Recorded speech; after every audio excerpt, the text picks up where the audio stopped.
O assunto da aula de hoje são as partes de uma célula, um assunto do sexto ano do ensino fundamental.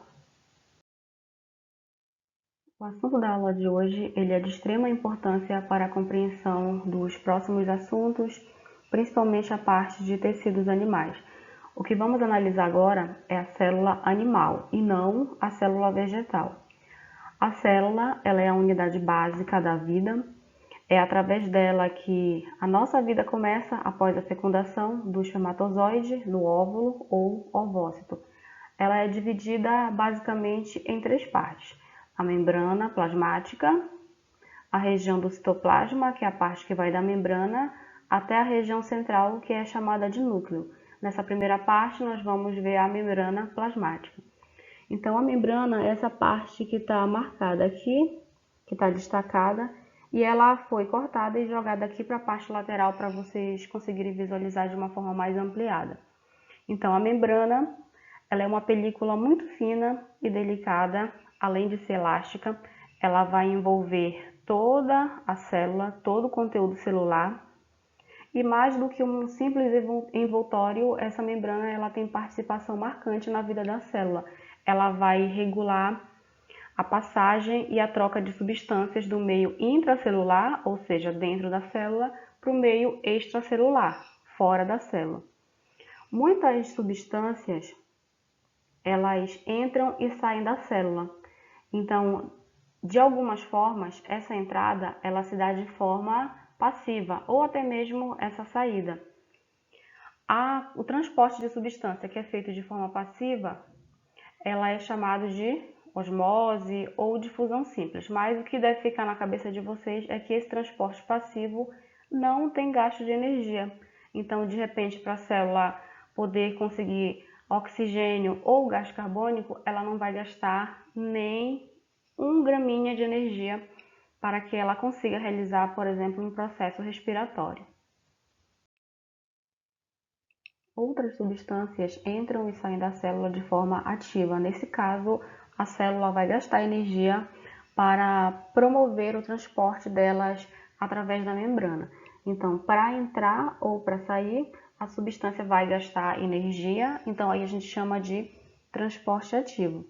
Nessa forma de transporte, a participação de proteínas especiais, essas aqui que estão em azul, essas proteínas são chamadas canais de permease. Aqui dentro da proteína tem uma espécie de canalzinho, um tubo, por onde a célula vai abrir, ela vai capturar a substância que está dentro e colocar para fora, ou fazer o contrário. E nesse transporte, mais uma vez, a célula ela vai gastar energia. Como a célula tem essa propriedade de selecionar o que ela quer que entre ou que saia de suas membranas, nós dizemos que ela tem uma propriedade de permeabilidade seletiva. Então, ela vai saber o que ela quer que entre e o que ela quer que saia da célula. O que vai ser de forma ativa, com gasto de energia, e o que vai ser de forma passiva, sem gasto de energia. A membrana plasmática ela é formada por 2 camadas de lipídios. Essa parte aqui, amarelinha, nós consideramos uma parte formada por lipídios. O lipídio você conhece como o nome de gordura. Nós temos aqui também uma proteína globular, que é de forma arredondada, uma proteína alfa. Onde você vai encontrar a proteína? No ovo, na carne, no frango, no peixe. Então, nessas substâncias, nessa forma de alimentação, você encontra a proteína que posteriormente vai ser quebrada, transformada em pequenas partes para depois compor a membrana. Aqui na parte de dentro nós temos essas estruturazinhas aqui, elas são chamadas de fosfato. Junto com a parte de cima, elas são chamadas de fosfolipídios. Então é fosfato mais essa parte aqui de cima que é o lipídio. Outras partes que você vai encontrar aqui na membrana plasmática, você vai encontrar uma glicoproteína. Glico vem de glicose, que é um açúcar associado a uma proteína. Você vai encontrar um carboidrato, que também é um açúcar. A molécula de colesterol, ela também vai estar presente aqui incrustada na membrana plasmática. Resumindo, a membrana plasmática, ela é a película que vai envolver a célula e vai individualizar as estruturas internas das coisas que ficam do lado de fora, das coisas externas. O citoplasma é geralmente a maior porção da célula. Ele compreende o material que está presente na região que vai da membrana até a região do núcleo. Então, se nós retirássemos todas as estruturas que estão aqui, essa amarelinha que é chamada de mitocôndria, o citossol, elas são as organelas. Se nós retirássemos todas essas estruturas, vocês veriam que essa parte aqui mais clarinha, ela é o citoplasma. E o citoplasma, ele é feito por um material semifluido, gelatinoso.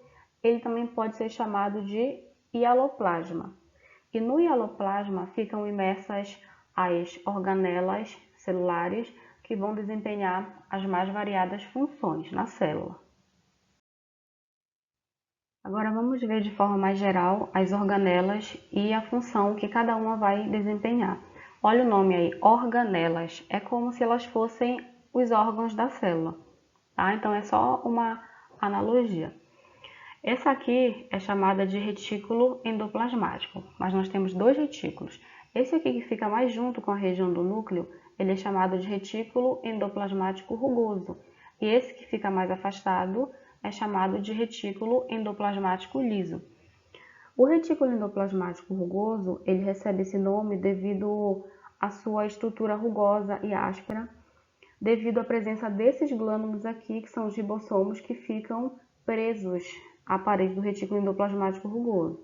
Então, você pode encontrar o ribossomo livre no hialoplasma, no citossol, no citoplasma, com esses três nomes novamente que essa região é conhecida, ou ele pode se encontrar aderido a estruturas como o retículo endoplasmático rugoso. A principal função é fazer a produção de proteínas. Então, aqui as proteínas vão ser produzidas e elas vão ser levadas, transportadas para outros locais fora da célula. Já os ribossomos, eles têm a função de sintetizar proteínas que serão utilizadas no interior da célula. O retículo endoplasmático liso, ele possui a função de produzir lipídios, ou seja, gordura, a exemplo dos fosfolipídios, que vai estar aqui, que vai entrar na participação da membrana plasmática, na constituição da membrana.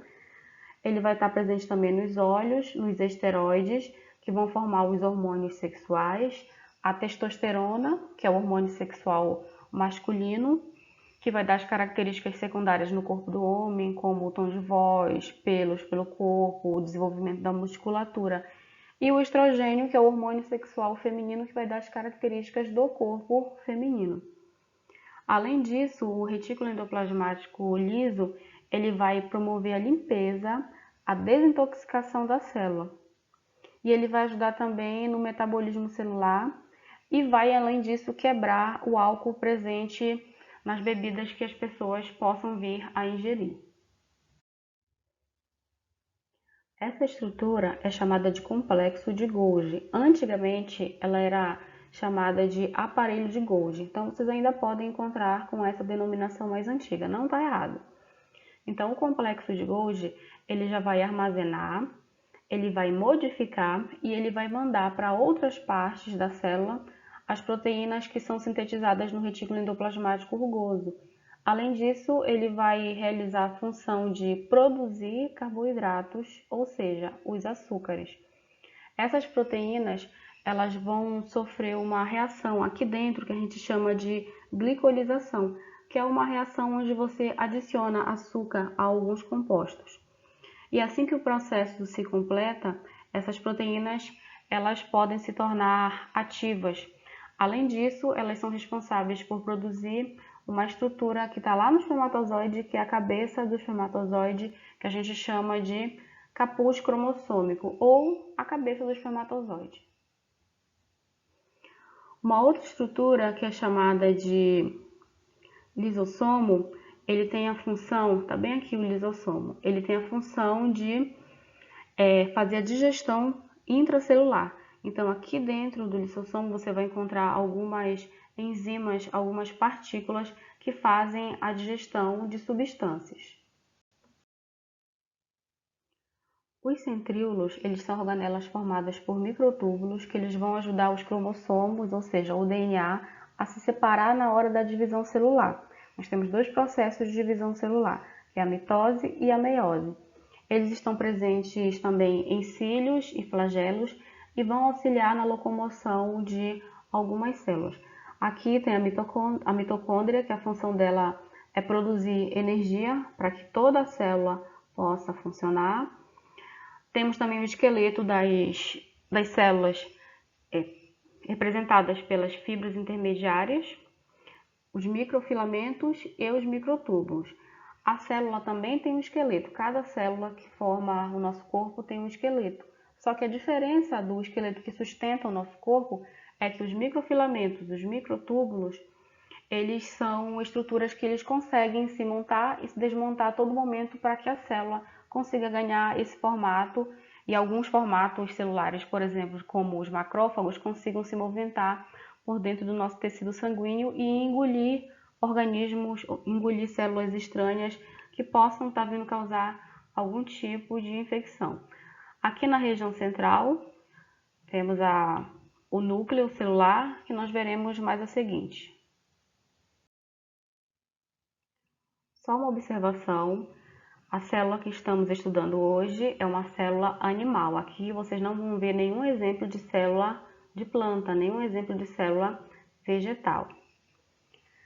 Nós vimos que a célula é composta por três partes. A membrana, que é a película que vai individualizar a célula, o citoplasma, ou citossol, ou hialoplasma, que é a região que vai da membrana à região do núcleo, e agora vamos ver especificamente a região do núcleo celular.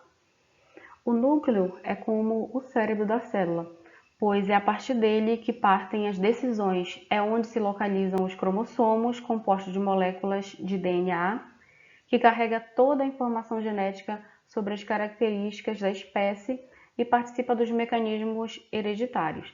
Aqui ao lado eu coloquei um pedaço de um DNA. Nas nossas células humanas, aqui dentro do núcleo, você vai encontrar 46 fitas. Por que você não consegue observar essas 46 fitas agora? Porque a célula não está se dividindo.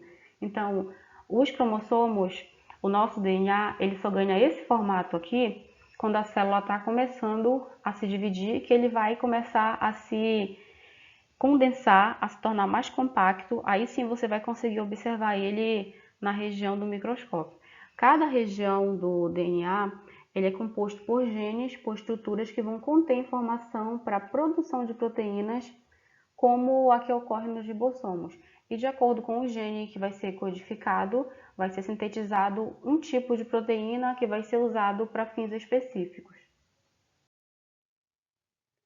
O núcleo da célula, ele contém uma substância onde fica mergulhado o material genético. Essa substância é chamada de nucleoplasma. Então, aqui fora nós temos o citoplasma e aqui na parte interna nós temos o nucleoplasma. E aqui mais internamente nós temos uma estrutura chamada de nucleolo. Essa estrutura é formada especificamente de RNA. Com relação à célula, nós vamos ter a célula eucariótica e a procariótica. Qual a diferença dos dois? É que a célula que é chamada de eucariótica ou eucariota, ela tem essa estrutura que é uma membrana que separa o material genético do citoplasma. E a célula que é chamada de célula procariótica, ela já não vai possuir essa membrana. Então, o material genético ele fica disperso aqui na região nuclear. A membrana que envolve o núcleo é chamada de carioteca. Ela tem natureza semelhante ao restante das membranas celulares, ou seja, ela é uma dupla camada de lipídios e proteínas. A membrana mais externa, ela está ligada ao retículo endoplasmático rugoso e muitas vezes ela vai possuir ribossomos aderidos aqui à membrana externa da carioteca. E a membrana interna, ela é lisa.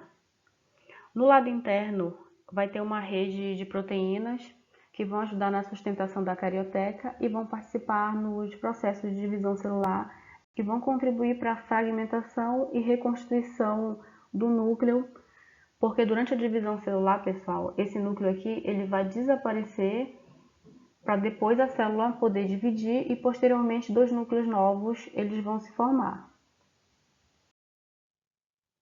Então, recapitulando, nós temos a membrana, que é chamada de carioteca. Na carioteca vocês vão encontrar inúmeros poros, por onde as coisas que são produzidas dentro do núcleo vão chegar no citoplasma, e do citoplasma pode chegar na região do núcleo. A estrutura total é chamada de carioteca.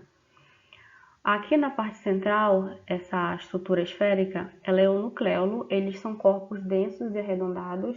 Eles são compostos basicamente de RNA, em sua maior parte. É nessa região do núcleo onde vão ser fabricados o RNA ribossômico, que vão se associar a certas proteínas para formar os ribossomos. E essa estrutura aqui, a cromatina, ela é o DNA. Só que o DNA, quando ele não está em processo de divisão celular, quando ele ainda não ganhou esse formato que está aqui ao lado. Então, a célula, 3 partes: membrana, citoplasma, temos no citoplasma as organelas e aqui a região do núcleo, que é dividido em poro, carioteca, nucleolo e cromatina.